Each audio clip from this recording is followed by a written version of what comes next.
Consideration paid for by the following.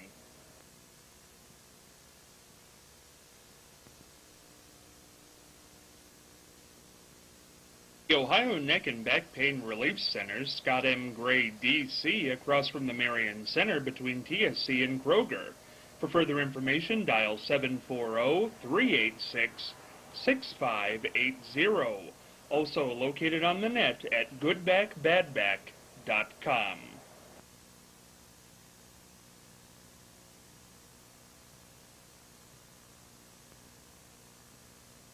Marion Blue Racers football. Feel the heat, feel the excitement, the best fan experience going in Marion today.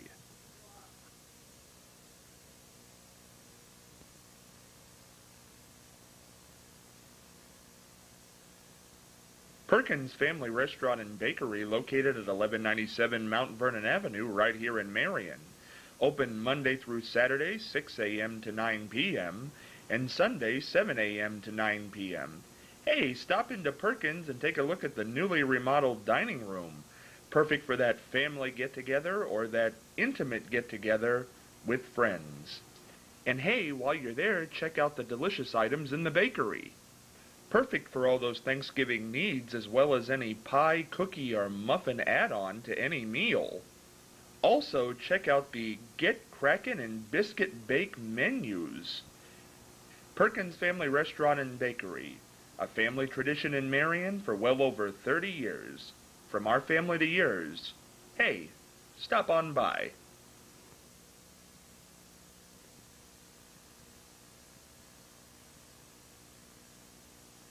Groovy Spoon Frozen Yogurt and More, where you can customize your own indulgent dessert. Choose from 14 flavors, including cookies and cream, our seasonal pumpkin cheesecake, classic white vanilla, or our creamy and rich chocolate. Check out our newest offering, fresh baked toppings. Every day we are in the back making mini cookies, mini Buckeyes, and crispy waffle cones. Come in from 11 a.m. to 1 p.m. and enjoy our yogurt at a discounted price of just 39 cents an ounce. Check out our Facebook page for our daily discounts for everyone, from seniors to moms. Try our fresh-made crepes and waffles, or make your own delicious and customized yogurt smoothie. Groovy Spoon Frozen Yogurt and More, right here in Marion on Mount Vernon Avenue.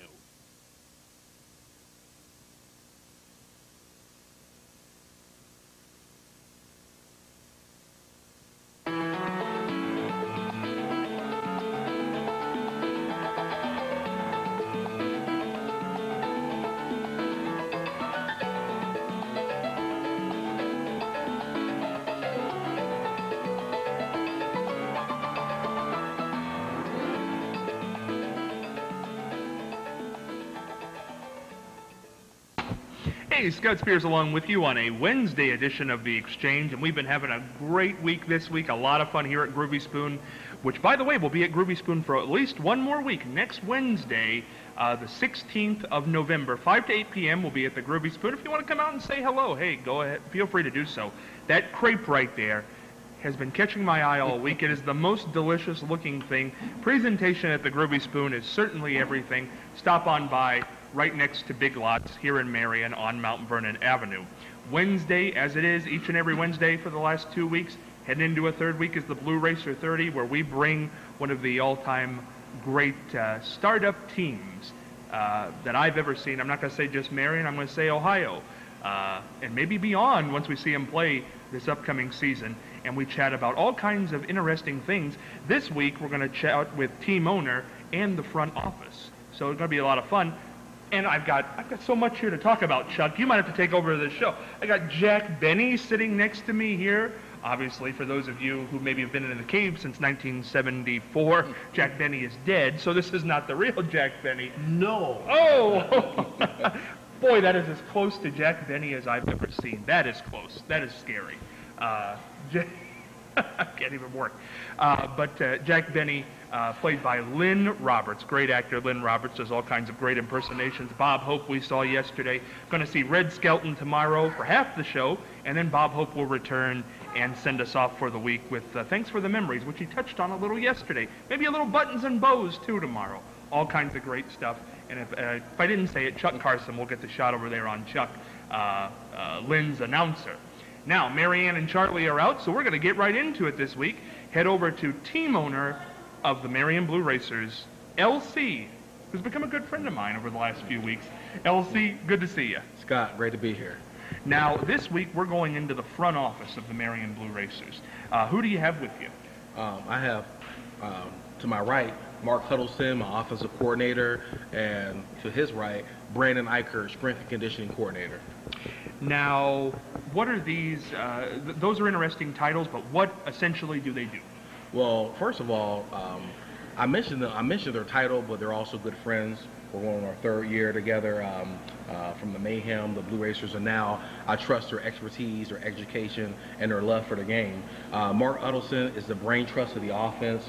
He is the reason why you're going to come and see the Blue Racers. A lot of points, we're expecting a lot of points to be put on the board, and he's going to be the one that's going to basically choreograph the offense. Brandon Eicher, who is nationally certified, he is our strength and conditioning coordinator. He is the person that's going to make sure that our team is strong enough and fast enough to go out there for battle. You know, the last 2 weeks we had on T-Mac last week, who great player, great Marion resident, and 2 weeks ago we had head coach Lorenzo Stiles on, Super Bowl champion. Interesting now to talk to the front office, because one of the questions I have, let's start out at the basement here, in the basement. Brandon, how did you come to be part of the Blue Racers organization? Originally, I was actually, just most of the guys are, a football player looking for a place to play. Mr. Coleman reached out to me when he was still part of the Mayhem as the general manager and offered me that opportunity. Once I took the opportunity and made it here to Marion, I actually fell in love with the community and just stayed. So I stayed for the next year and became a part of the Blue Racers in the inaugural season as a player, and decided that now it's time for me to move on and help these younger guys stay in good shape and keep their bodies healthy so that they can play later on in their careers. Was it hard to make the decision to leave the field and go to the office? It's a lot harder than you think. The honest truth is, the original part was easy. The part where it becomes difficult is when you go back out to these workouts, you go back out to the practices, and you go back out to the events, and you're in the game again. It's easy to sit on the couch and basically say, okay, I'm done. When you actually are around football, around the plays, around people running routes, around people just doing what you're so used to doing naturally, it makes you want to play immediately. So it's very hard to just sit back now. Any chance of you ever donning the uniform again? If something were to happen and everything else falls through, possibly. We had a situation that happened last year. My offensive line coach, Melvin Tootin, played in the NFL for 6 years with Super Bowl runner-up Carolina Panthers, and we had an injury, and we were short at the offensive line. So he played his first game and came out of retirement against the Dayton team. We won at home, and he played in the championship game the following week against Cincinnati. So both of these gentlemen are still fit enough and able to play if needed. I don't think Brandon's completely done yet. I get that feeling. I get the feeling, LC, that we might see him in a uniform again. Brandon, you said something very important to me there as a Marion resident. You fell in love with the city. Where did you come from, and what made you fall in love with the city? Originally, I'm from North Carolina. One of the things that really attracted me to the city is it's seeming like what it was back home. It's a great community. It's not a huge city. It's not overpopulated. Everyone seems to know everyone here. I found that out over time. And everyone remembers your face, even if you don't remember theirs. They don't hold that against you. So it's just very friendly people.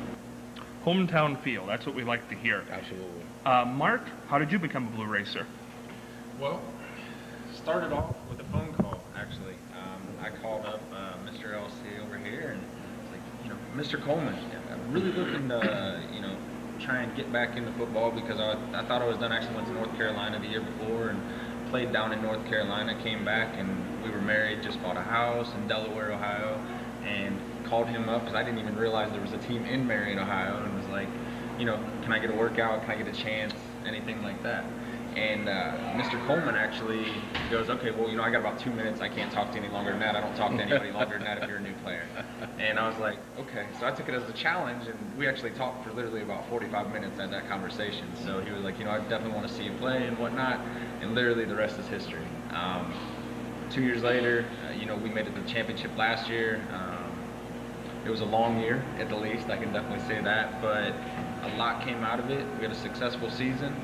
Looking to be a lot more successful this year with being in a bigger league with 16 teams. Look forward to obviously the relationship with the Blue Racers and Marion, Ohio definitely continuing, and being now the offensive coordinator from playing.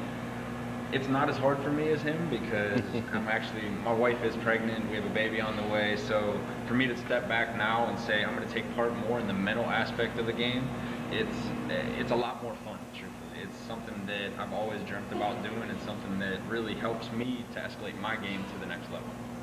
A lot of things going on with the Blue Racers coming up. One of those things is the mini camp. What are your thoughts on that, and what can people expect? Mini camp is an exciting event. The best part about it, I would have to say, is we're the first team in the UIFL to even hold a mini camp. So they were last year was their inaugural season. This year, we're new to the league, and we're the first ones to hold the mini camp. So that just shows the type of determination and the dedication that we have for not only the league itself, but also for our team and for Marion, Ohio. So what we have planned right now is fireworks. Everything is fireworks. Everyone's attracted to fireworks. That's good. So with it being fireworks, we're hoping to get some fans out. We want to have people at Ralphie's. We're really looking to progress in our fan progression. Okay, we want fans out at every single event that we hold. We want to see them. We want to greet them. We want to interact with them. We want them to become part of our family. So that's what we're looking for in minicamp. Besides, obviously, the X's and O's aspect of it. Tell me about the players, the new recruits, the players that have come back. What's the team look like as a whole? Honestly, it's the NFL. Really? No, not really. No. You could have got away with it. You could have got away with it. I was like, who did I sign? No, we've signed some guys at this point that we're really excited about. We're in a professional league, but we are not the NFL. We're not the CFL. We're not the Arena One. We're right there, but we're not there yet. But the guys that we have signed, some of them have played at a higher level. Some of them played at the Division I level. Some of them have had shots in the NFL. So our goal is to get these guys to that next level, to get them in that progression. And for example, we had Brian Williams from last year. He moved up to the Pittsburgh Power, started a couple games for him, and he got signed as one of the first players this year. That's right. So those are the type of guys, and especially this year, that we've really acquired, and we're really looking forward to, honestly, minicamp, because that's where we're going to showcase the talent that we have. It sounds great, and the team members that I've met here, T-Mac and of course Coach Stiles here 2 weeks ago, it just seems like things are shaping up. What's your forecast for the season? It's looking good. Looking good. Good sunny weather. No tornadoes, okay. No dark Okay. weather. Now, do you mean in wins and losses or championship? Oh yeah, I mean wins or- and losses. Wins and losses. I'll let him handle that. Feeling pretty good about it. Okay. I'll tell you that. It was a good analogy either way. I thought it was fine. Our goal, honestly, is as an offense, okay, is to win on certain downs. For example, if we win on all third downs, that means that we're going to be successful. If we're successful on third down, that equates out to points.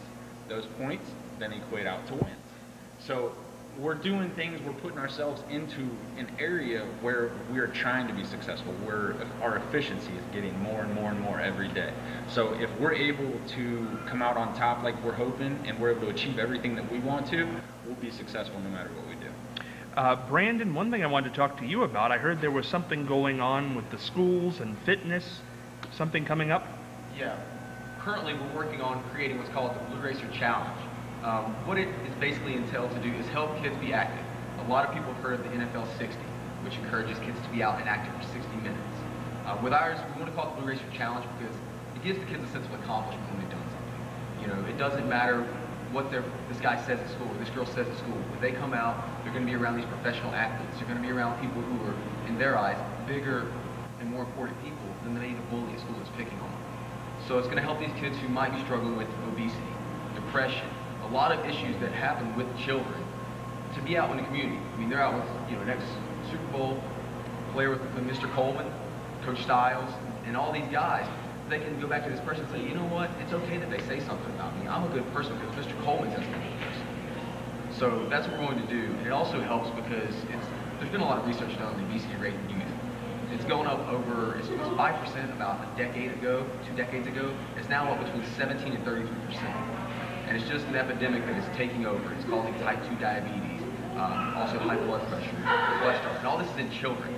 There's a lot of things that we can help to solve if we just teach these kids about being active. There's a lot of research, as I've said, that I've researched about and has been done showing that if a child is just active for 60 minutes, a kindergartner, they did on kindergartners, was active for 60 minutes, 5 days a week, the percentage of obese kindergartners went down from 9.6% to 5.3%. And that's just kindergartners. They've done the research on all age groups and it shows huge decreases for even being active 1 day a week. So what we're looking to do is bring the kids into an environment that's safe, into an environment where they can learn not only about, teamwork, but also about health, nutrition, diet, things that they may not be getting at home. It's not on the top of their parents' time. Right now, times are hard. So the last thing a lot of people are worrying about is, does my kid have exact proper nutrition? Does my kid know the difference in what a pop does as to juice? Does my child know this? Would my child choose the right thing? So it helps us to be active and kind of takes some of that off the parents. And maybe these kids will then go home and educate the parents. Sounds like role models in every sense of the word. If somebody were to ask me what are the 2 major problems with kids these days, I'd say obesity and bullying. That's right at the top of the list. Elsie, I want you to give the website because we haven't done that in this episode, and also let people know where they can get this apparel, which you see you have a shirt right there. Absolutely. Our website is www.blueracersfootball.com. If you need ticket information or apparel information, please call 614-987-0199. River's Edge is our official apparel sponsor. You can come out and get cool hats, cool shirts. River's Edge is right here in Marion, Ohio. They will take care of all your needs for his apparel. What does time look like on this episode? 9 minutes is good. Jack Benny's been poking me with this stick for the last 10 minutes. So I'm going to take a few minutes here, talk to Jack, and I'm going to come back to you. I want to talk about anything we haven't covered yet that you want to cover, but I also want to talk about Joe Paterno. Okay. Well, let's see what's been going on. I can't get away from that right now. Jack, what are you doing over here? You're poking me with this. Why do you have a violin? Well, I started out to be a concert violinist, and then for some reason, when I would start to play, people would laugh. So I found out it was easier to become a comedian. But with the football fellas here, I just want to say that football is my favorite sport. Really? Yes. And it's not because I'm especially thrifty as people think, but I just love to hear the announcer say they got the quarterback. No, listen, Jack. Let's be honest. Word on the street is you're cheap. Well, you're cheap. I know that's true, but I really would rather talk about football because I love it. Jack, cheap. Yes, cheap, yes. cheap. Well, people say you're cheap, not thrifty. No, I'm frugal. Frugal is the word. Yes. And originally you asked about the violin, and this is a Stradivarius violin. Oh. And they're very expensive. Very expensive. Now the way you can tell that it's a genuine Stradivarius, when a fella makes a violin, he writes his name inside those little holes there. And if you look in this one, you see it says made by Antonio Stradivarius. I see that. Area code 795-430-9200. So the answer is you're cheap. Yes. Okay, yeah, we right. got to. Can you play the violin, Jack? Well, of course. And you fellas have a school, no, not a school, but you have a Blue Racer song? We do, but I don't know the words. Oh, okay. Well, maybe I can write one for you. Go right ahead. This is my favorite theme song.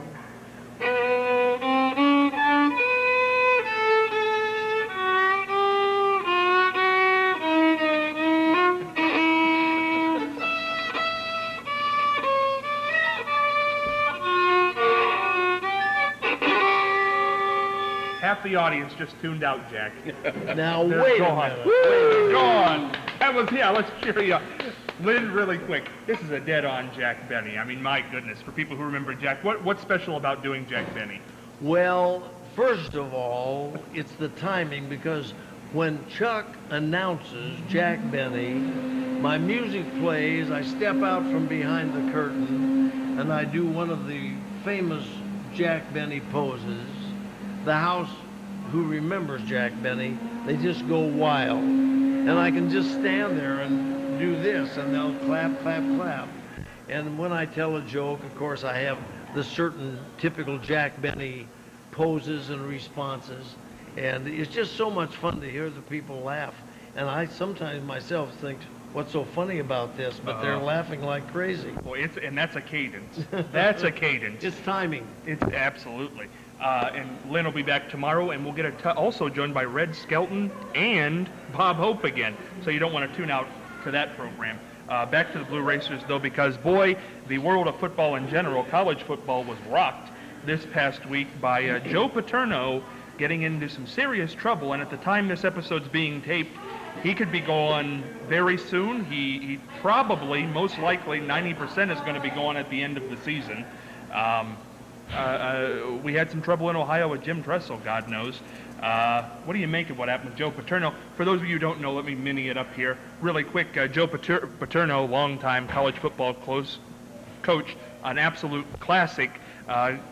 There was some sexual abuse that went on at his campus, and he knew about it years ago. He did report it to the higher-ups, but the higher-ups didn't do anything about it. And it's made light again, and now people are jumping on him. Even though he did go up the chain of command, he never followed up. He never contacted the authorities. He only contacted his boss, and the coach, not for nothing, did stay employed under him until recently. So I guess the question is, LC, should he go? That's a tough question. I guess the focal point is, how are the kids doing? Any of those children that were affected through the sexual impropriety, no one's really talking about, what's going on with them. Are they of age? Are they still with the program? Are they part of Penn State? I'm from Pittsburgh, and when you're from Pittsburgh, you root for Pitt, Penn State, or West Virginia. So I really have a hard time with him actually going up the chain of command and doing his part, but it seems like the people, the vice president and anyone above him, got a chance to keep their job. So I really have a problem with how they're handling it. I just hope that Joe Paterno doesn't lose his job. Interesting take. Yeah, I hear it both ways. What do you think, Brandon? It's honestly an issue that's kind of very touchy. I mean, he did, as you said, he did everything he was supposed to do. He went up the chain of command. A lot of people were saying the authorities should have been called. From what they purported, someone came to him. He didn't get the first-hand account of it. So by going up the chain of command, I feel he did legally what he was supposed to do. The big thing is it's all coming down on him. And it just seems like now with all the scandals and everything that's going on in college football, everyone wants to find something wrong with everything individuals do. So there's always going to be a small issue with someone. Well, this is a current event show, so we'll talk current events here. My problem with this, in general, the reason I think it's coming down all on his back is because he's the most visible person involved in the scandal. That's same thing with Tressel weeks back, months ago. But the issue for me is, in this whole thing is, he did know, he admits to knowing, and he did go through the chain of command, and that's great. I think he should have done that. 8 years later, Coach Sandusky is still employed by him. At some point, wouldn't he have gone back to the main office and said, why aren't we following up on this? Why is this guy still with new kids who've come in over the years? I think that was his call. Like I said, that it happened, that's not on his head. Did he do it? No. Did he follow the chain of command? Yeah. 8 years, and the guy was still working under him. That sticks in my craw a little bit. I mean, a little bit, a lot. If you thought enough to report it, and you're the most powerful face in Happy Valley, then when you put it that way, if he followed the chain of command, maybe he shouldn't be part of the program. But there's definitely a cover-up. Mark, how do you feel about that? It's something that, when dealing with a program of that nature, Okay, we all know Penn State. I mean, everyone has heard of Penn State, whether it be academic, Joe Pa. sports, athletics, does not matter. You know, we're under a microscope in this business, and especially at that level. It doesn't matter who you are, whether it's, you know, from 2 years old through 85 years old. It doesn't matter. So, you know, it's one thing. Everything is going to be amplified at this point. You know, some things are not amplified. It is what it is at this point. That, you know, this has happened. It's now time to get over what has happened and fix and basically replenish the Penn State program to what it was at some point. So, you know, it's something that we can talk about it all day long and say what our opinions are, but in reality, it's Penn State are the only ones that can fix this. Absolutely, and it should be their issue, but when you say replenish, are you talking about start anew, put this behind us without Coach Sandusky, or start anew without Joe Paterno? I think it's something that, you know, I don't agree with the fact that Sandusky is still there. I really don't. And, you know, that's something that Joe Pa, if he would have nipped it in the bud at the time, then, you know, things would have been better. But, you know, you got to remember, Joe Pa's been there for, you know, close to 50 years, if not longer. And, I mean, it's something that he is Penn State's tradition to an extent. So, and the funny part about it is that's his best friend. So he's also protecting his best friend to an extent. And Well, if he did, then we're really getting into sticky territory. Final question on this, LC, because being a team owner, you'd have the best perspective on this. When a gentleman gets upwards of 80 years of age, even though he's a legend, even though he's had a heck of a career, does management at some point go and say, you know, maybe it's time to lay back? Maybe his seasons have not been that great in recent years. There's a lot of variables that go into play, and everyone wants to look at the bottom line. I just hope that, you know, I just really hope that people look at the situation as it is, that children were hurt, there are people that are responsible for this hurt, and the people in charge need to seek out those people and not look for a fall guy. I think you're right. I think it all turns on what the